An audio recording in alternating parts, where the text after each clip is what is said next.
It's a joy to preach here. Cuman lebih takut aja karena ada istri. Gitu. Semua hamba-hamba Tuhan tahu apa yang saya ngomong. Hari ini,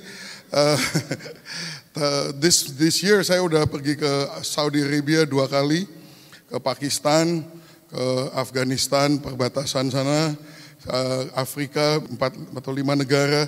Puji Tuhan, kita saat ini tim kami lagi ada di Afghanistan, lagi menolong orang-orang yang sedang bencana earthquake, ya, ada lagi earthquake, banyak yang meninggal di sana. Dan ini sesuatu yang belum pernah terjadi, ya saudara. Sana Afghanistan sampai sekarang tidak ada hubungan diplomatik dengan negara manapun, jadi nggak ada yang bisa masuk. Tapi kami bisa masuk, saudara. Jadi we are there. Kita seolah-olah di sini dalam istana gading kita, ya saudara, ya. Kita nggak tahu apa yang dialami di sana. Kemarin di conference saya tunjukkan Sunday School Kids kita di IFGF di Sudan, saudara. Tahun ini kita buka 296 house church di Darfur, di Sudan, saudara. Ya, ada 296 IFGF di Darfur di bawah 19 leader yang kami raise up. Tapi ada kemarin saya tunjukkan foto anak-anak Sunday School kita kecil-kecil. Punggungnya itu kayak di dramanya Tuhan Yesus, sudah penuh dengan stripes gitu ya, dipukulin orang, ada mukanya sampai luka-luka. Anak Sunday School, saudara. Saya tanya lagi, Tuhan, katanya engkau Tuhan yang baik, masa ya kau tega lihat anakmu ini kecil-kecil ini diperlakukan demikian? Yang Tuhan ngomong sama saya cuma begini, oh sekarang kamu qualified untuk menghakimi aku, apakah aku baik atau tidak? Ya, no God, cuman aku gak ngerti.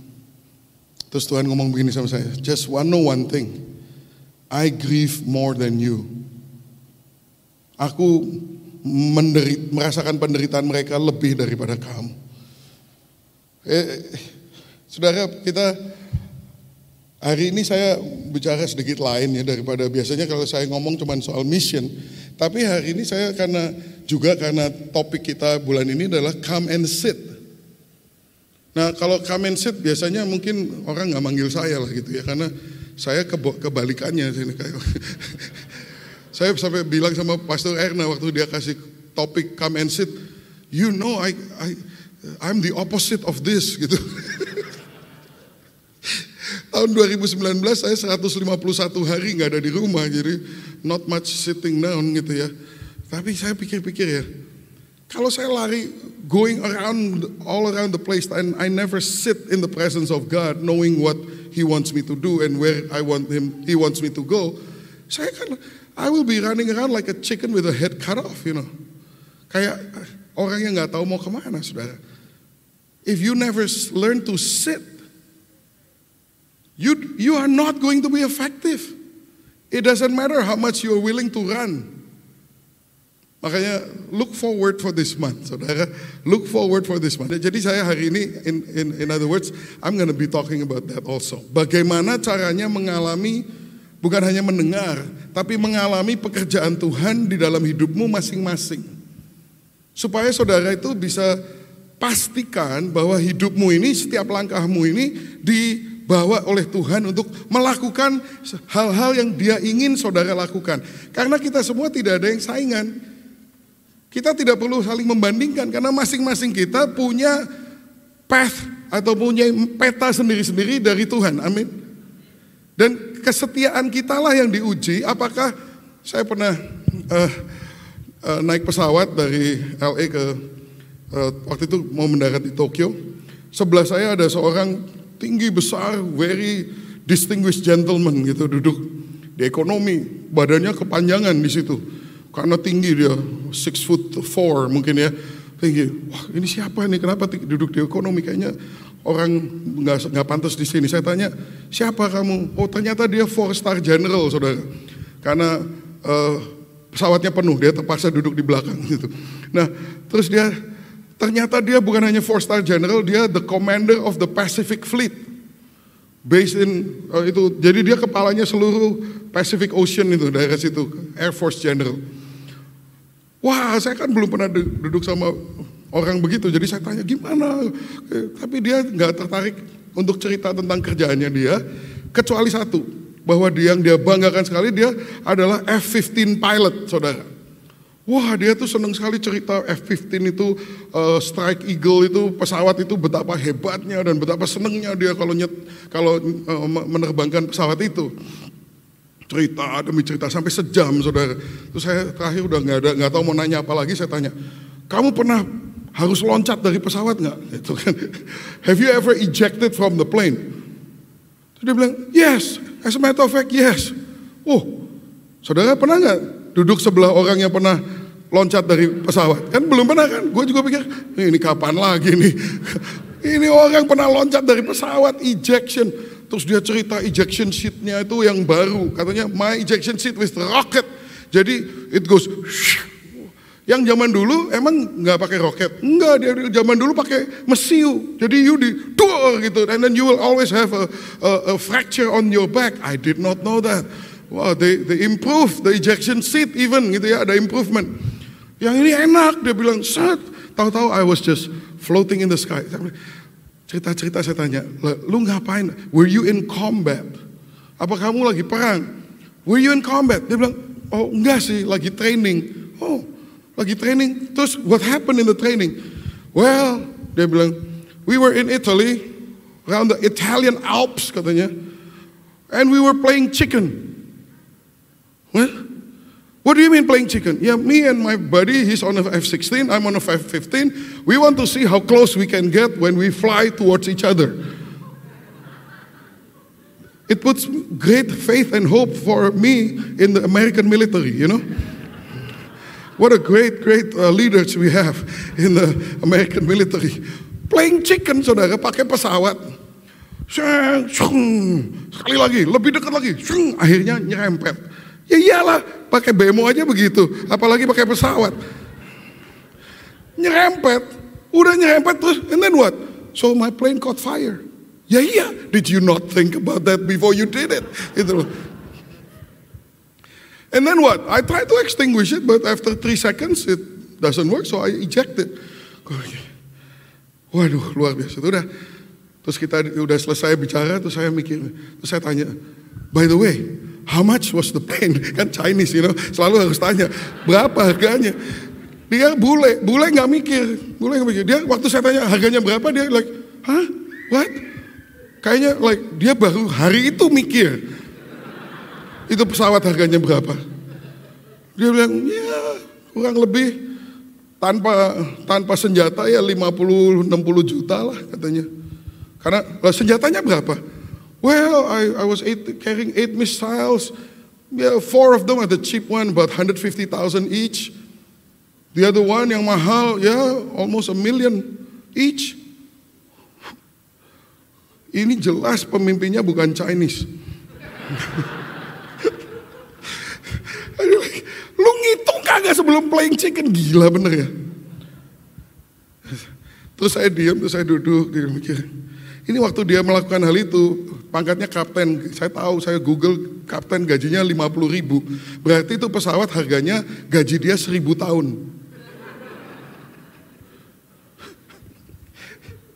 So saya pikir, ini orang ya. Tapi tahu-tahu Tuhan bicara sama saya. Kamu jelek-jelek begitu, harganya lebih dari 50 million. Saya merasa, terima kasih Tuhan, tapi kenapa mesti ditambah yang jelek-jelek begitu?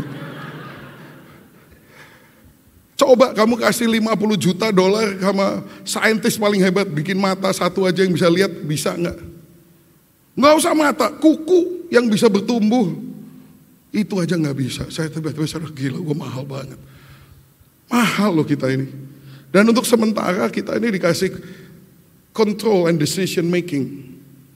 You mau terbang kemana, you mau play chicken, yang enggak yang lu lakukan dengan segala persenjataan yang diberikan sama Tuhan sama kita.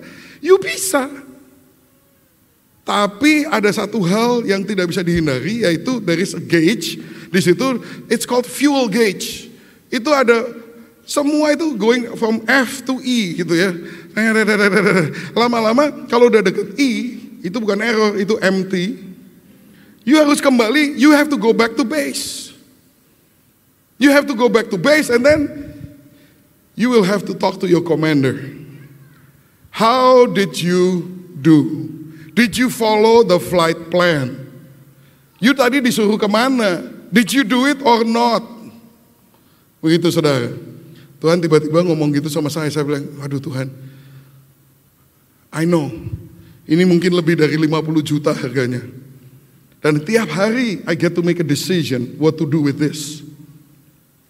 Tuhan tolong aku supaya aku nih nggak berbuat yang nggak playing chicken. Saya mau memenuhi panggilan saya, my flight plan, and everybody has a different flight plan. Amen. Karena itu penting come and sit. Sebelum terbang, sit down and read the flight plan. Betul nggak saudara? Nah, itu yang saya mau bicara pada hari ini. Nah, saya akan ambil kisah dari buku Esther. Buku Esther ini interesting karena nama Tuhan gak disebut satu kali pun di buku ini. Tapi semuanya mengenai how God work behind the scene. Esther adalah satu-satunya buku di mana nama Tuhan gak disebut. Jadi ini bicara tentang bagaimana Tuhan itu bekerja behind the scenes. Makanya perlu kita belajar duduk untuk mendengar. Nah, tadi saya cerita tentang Pakistan, Afghanistan, Sudan yang setengah mati itu orang Kristen di sana mengalami tantangan yang begitu besar. Nah, saya mau baca ayat ini sekarang. Esther 4 ayat 13. Jangan kira karena engkau di dalam istana raja hanya engkau yang akan terluput dari antara semua orang Yahudi. Sebab sekalipun engkau pada saat ini berdiam diri saja, bagi orang Yahudi dan akan timbul juga pertolongan dan kelepasan dari pihak lain, dan engkau dengan kaum keluargamu akan binasa.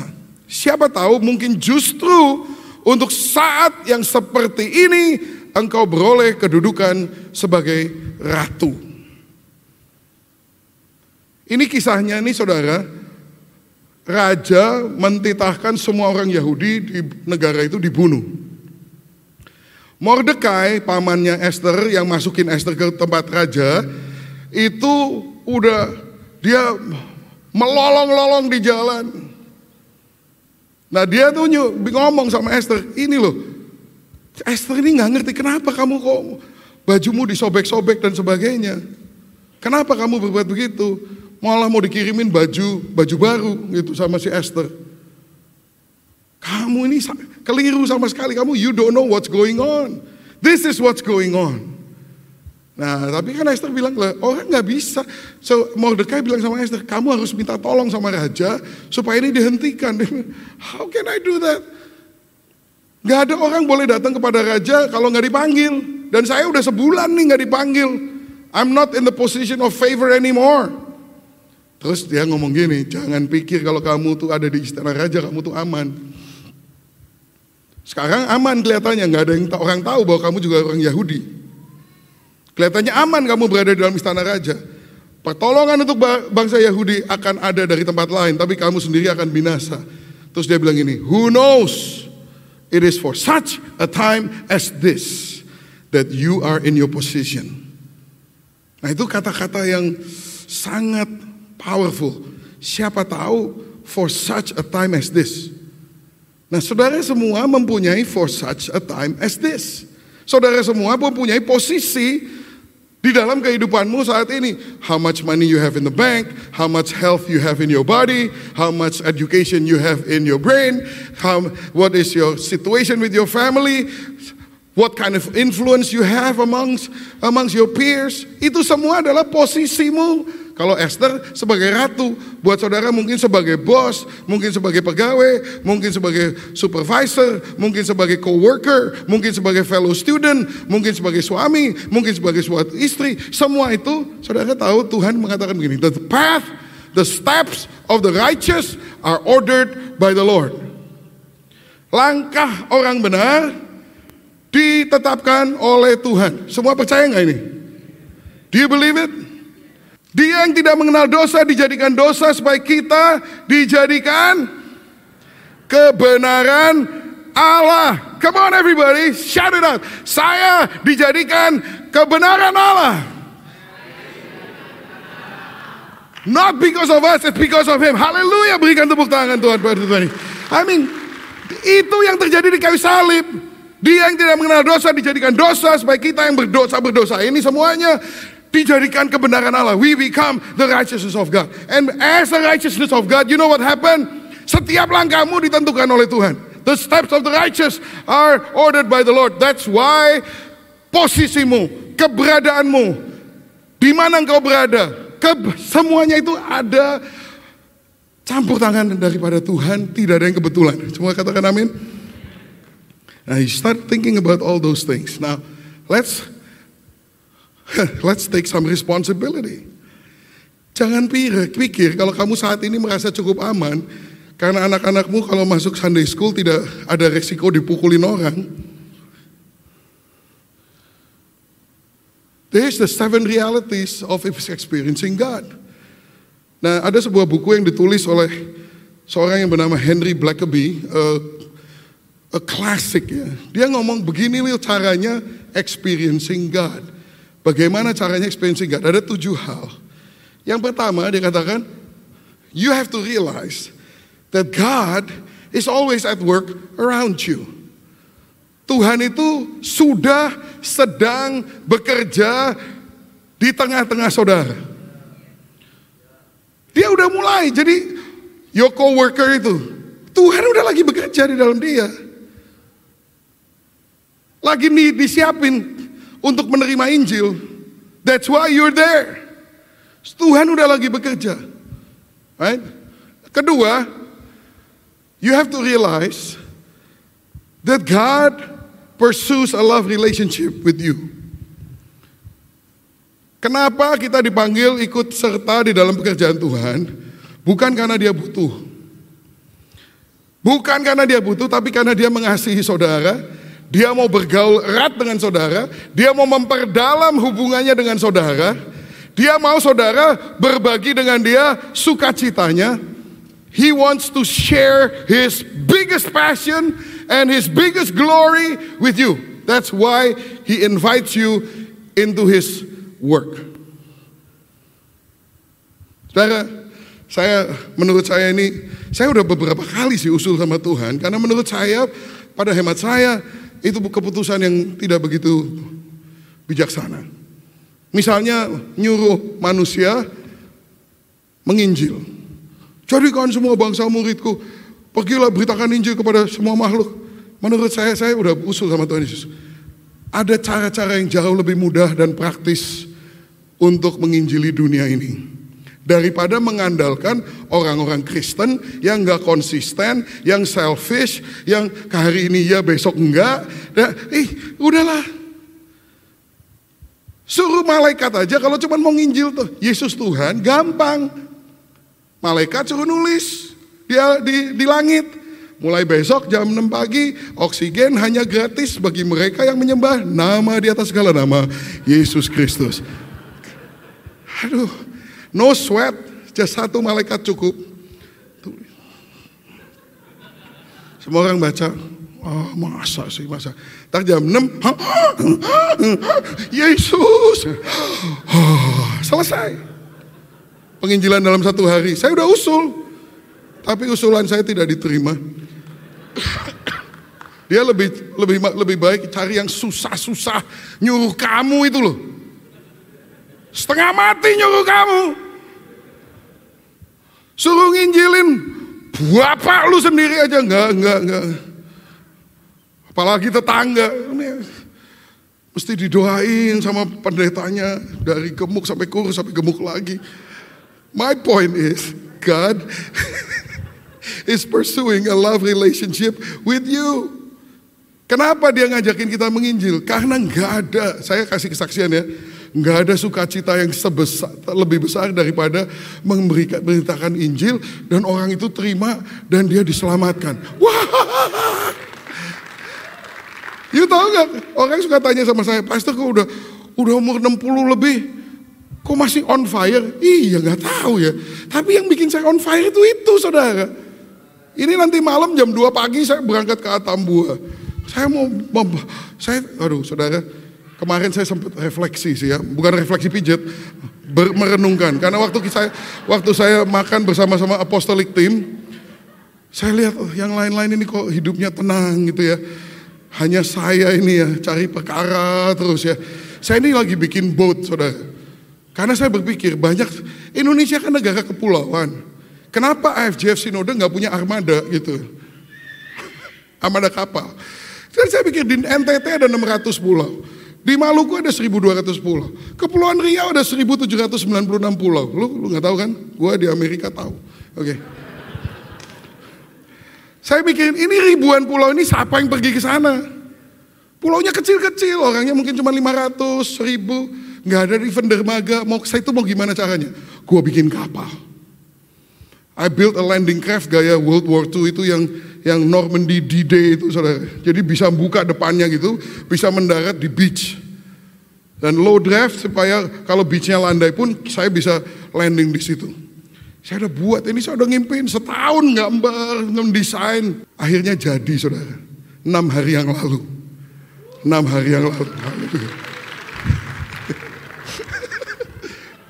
Jadi itu kapal udah jadi. Jadi depannya bisa buka.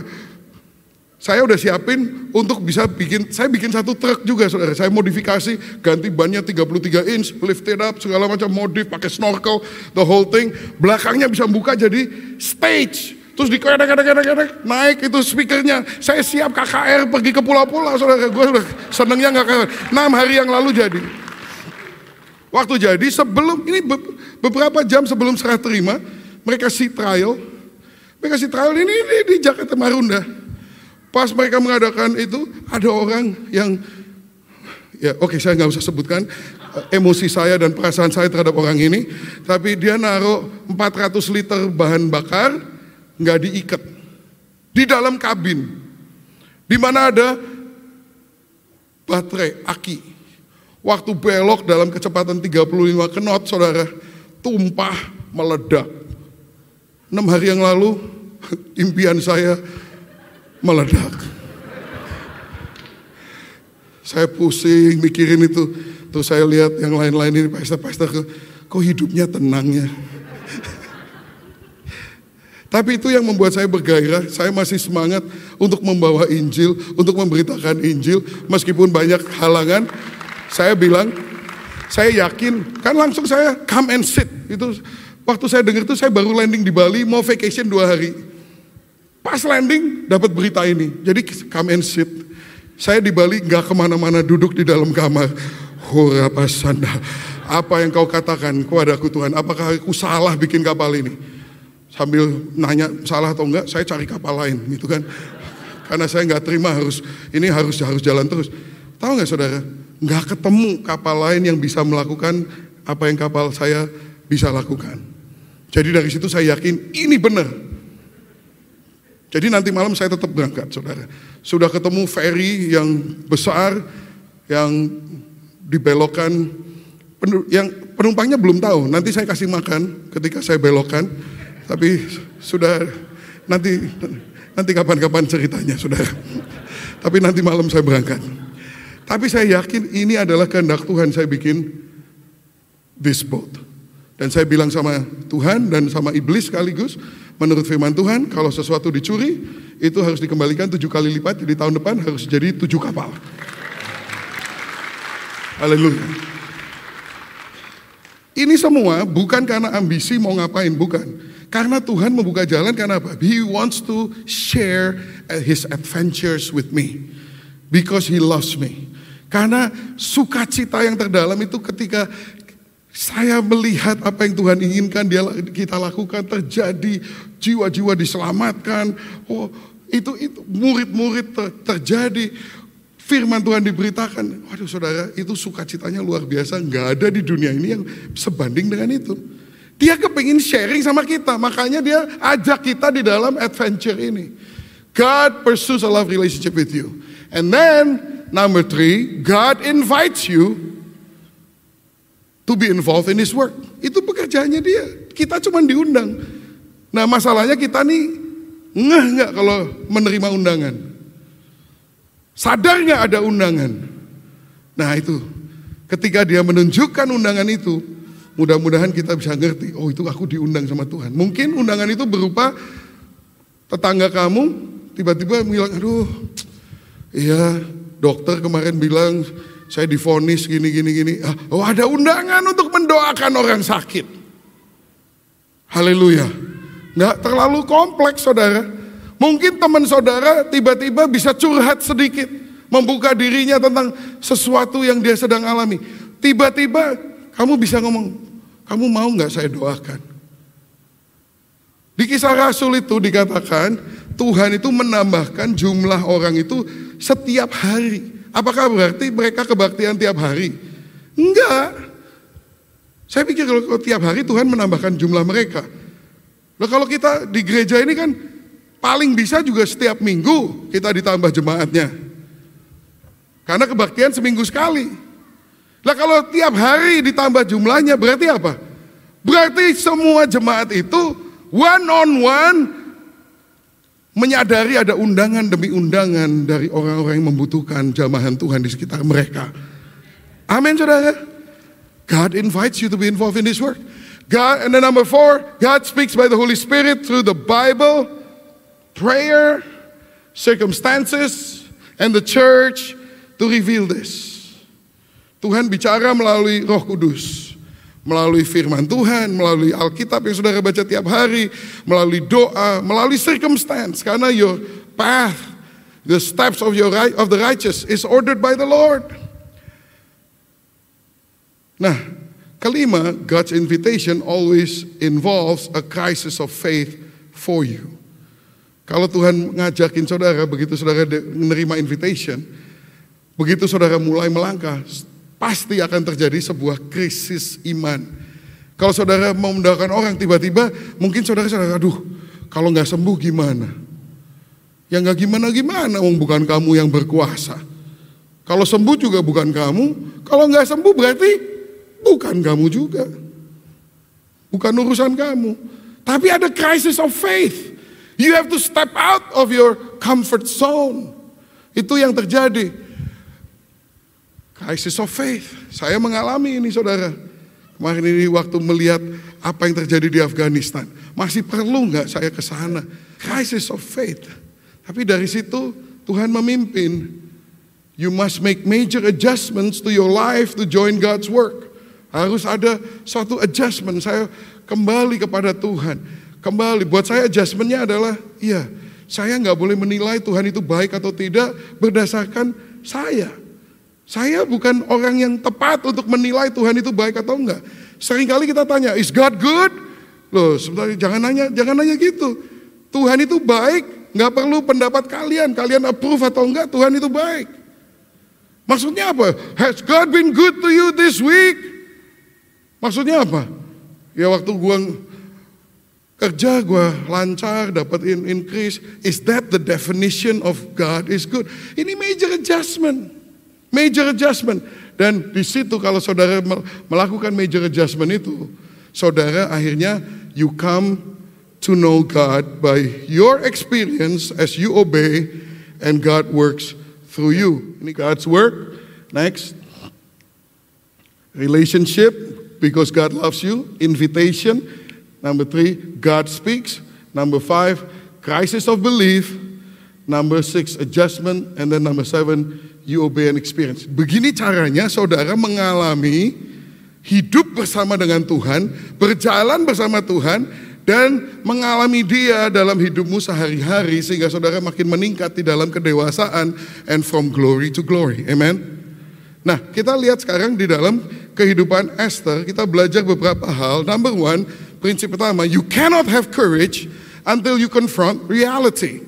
Jadi saudara harus bisa menghadapi kenyataan.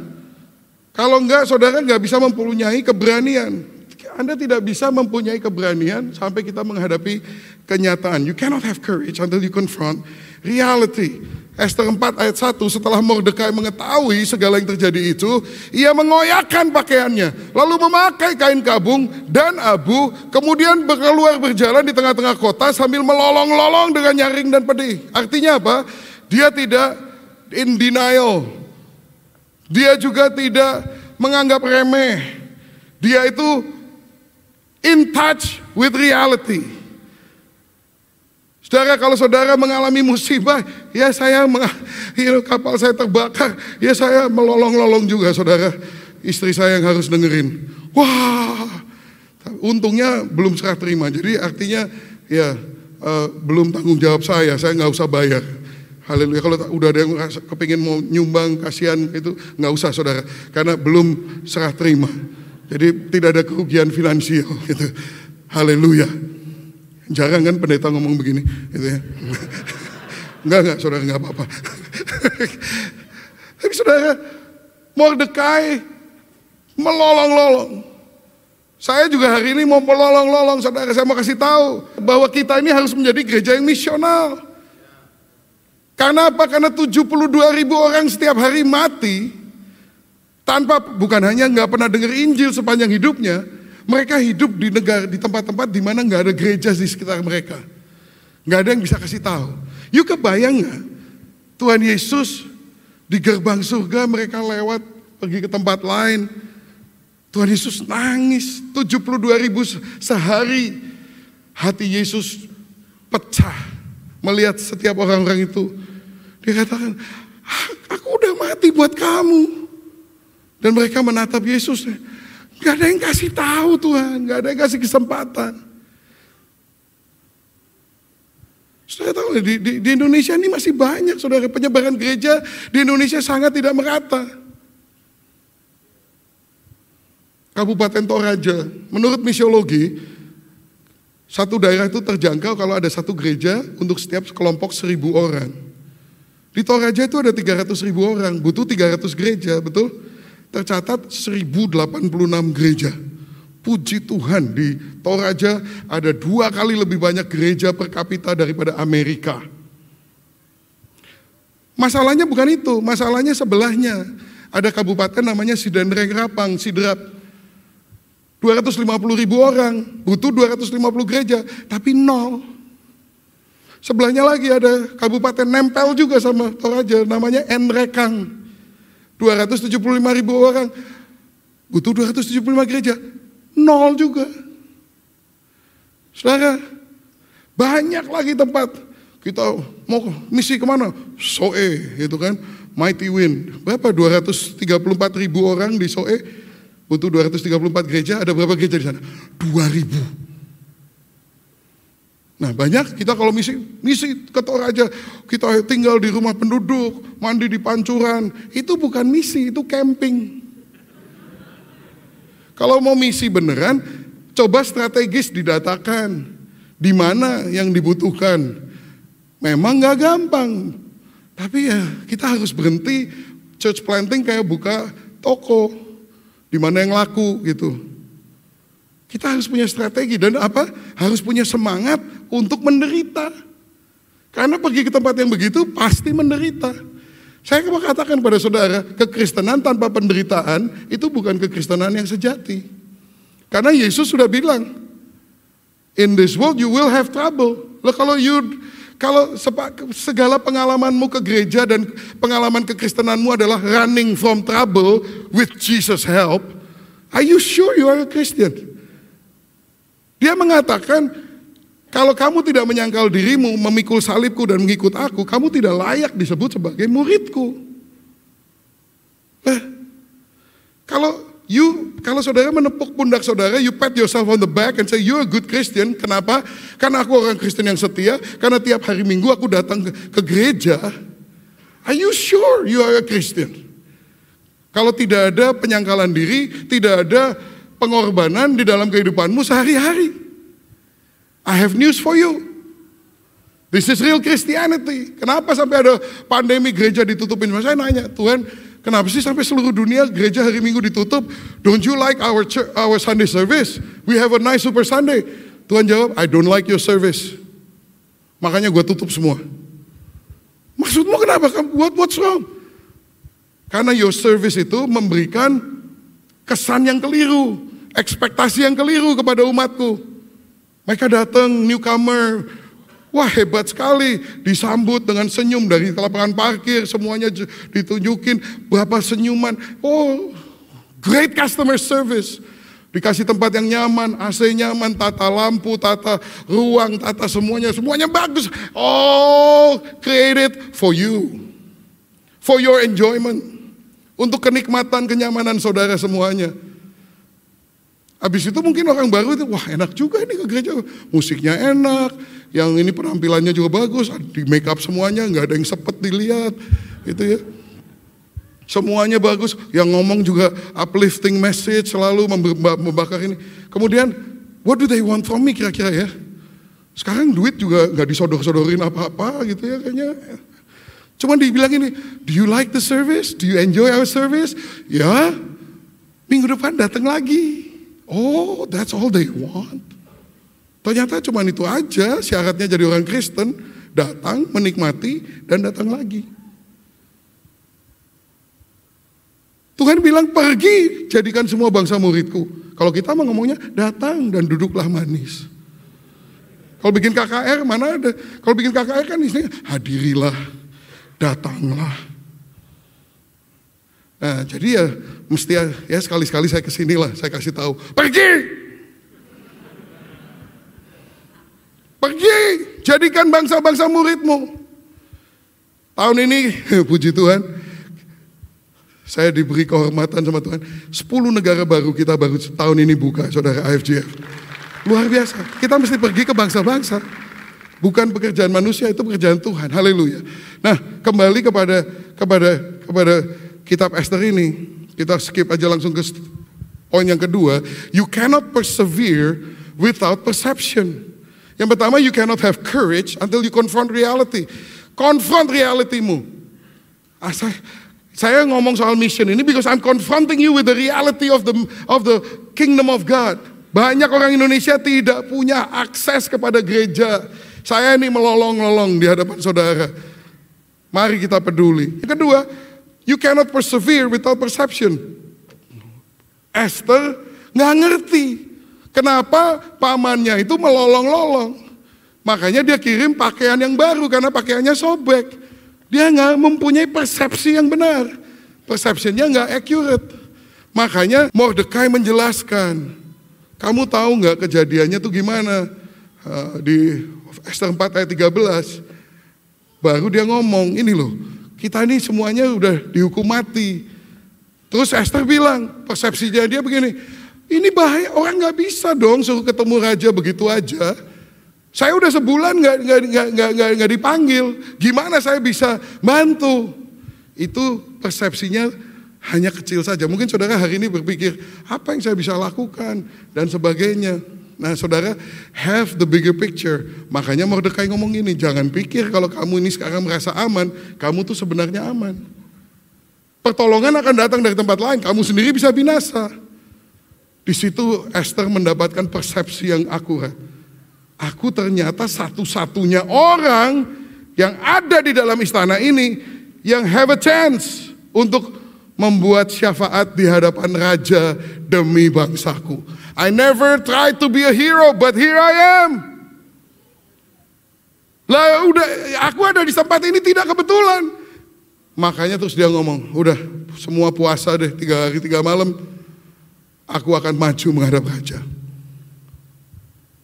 Terus dia bilang gini, if I perish, I perish.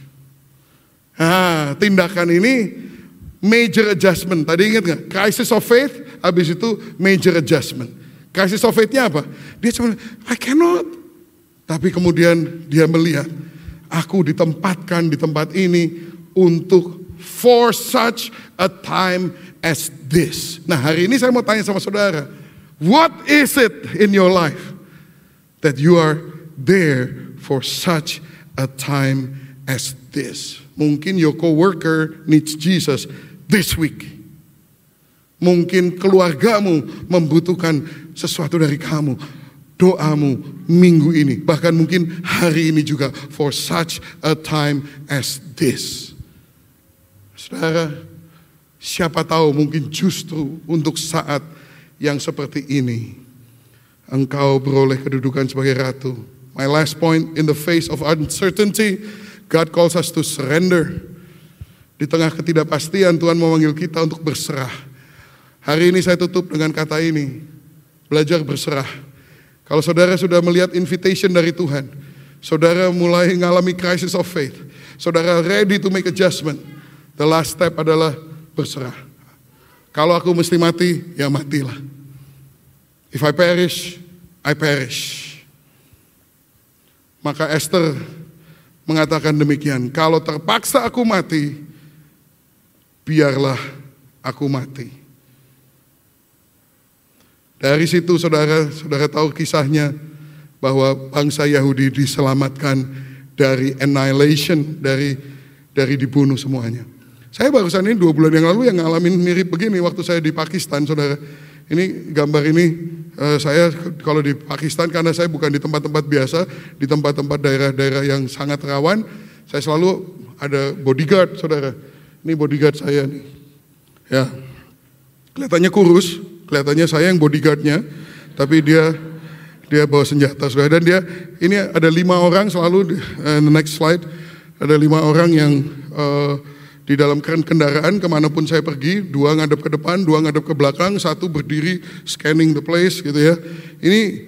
This is my bodyguard, saudara. Nah, suatu hari saya lagi di sana, lagi makan, tiba-tiba saya dengar bahwa di hotel saya ada seorang pemimpin daripada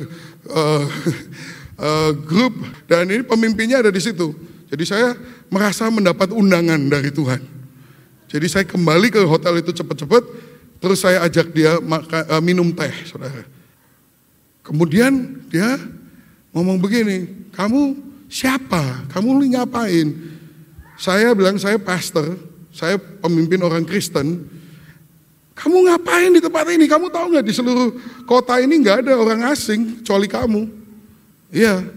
Kenapa kamu di sini? Karena saya mau bantuin, saya mau masuk ke Afghanistan untuk membantu orang-orang kamu. Kaget dia. Ngapain? Karena Tuhan Yesus nyuruh begitu. Terus dia bilang gini, sambil makan gitu. Terus dia bilang, oke, besok datang ke rumah saya, sama saya. Besok disuruh datang ke rumahnya dia. Dan diajak saya makan. Dan dia bilang, mulai sekarang, kamu kalau mau perlu apa-apa di Afghanistan, gak usah bawa paspor, gak usah bawa visa dan sebagainya, kamu kasih tahu saya saja, saya akan kirim kamu escort ke sana. Kalau kamu butuh tanah, butuh apa-apa, kasih tahu sama saya, nanti saya kasih kamu tanah supaya kamu bisa bekerja di Afghanistan. Next, makan bersama-sama dengan dia. Terus terakhir, next, terus saya dikasih karpet, saudara, supaya bisa terbang.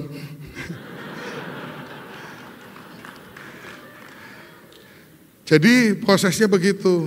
Ketika kita melihat undangan, biasanya kalau kita terima undangan, crisis of faith, habis crisis of faith, kita major adjustment, habis itu kita akan mengalami sedikit lagi pekerjaan Tuhan dalam hidup kita semuanya. Amin, saudara. Haleluya. Puji nama Tuhan. Mari, kalau saudara hari ini belajar untuk come and sit, untuk bisa mendengar suara Tuhan dalam hidup saudara dan berjalan bersama dengan Dia. Ya mungkin gak seperti begini, atau mungkin seperti begini bahkan lebih lagi. Siapa tahu Anda ada di tempat saudara untuk such a time as this. I want to pray for your situations, karena saya percaya Tuhan punya rencana untuk setiap kehidupan saudara. Saya hanya satu aja di dalam kerajaan Allah.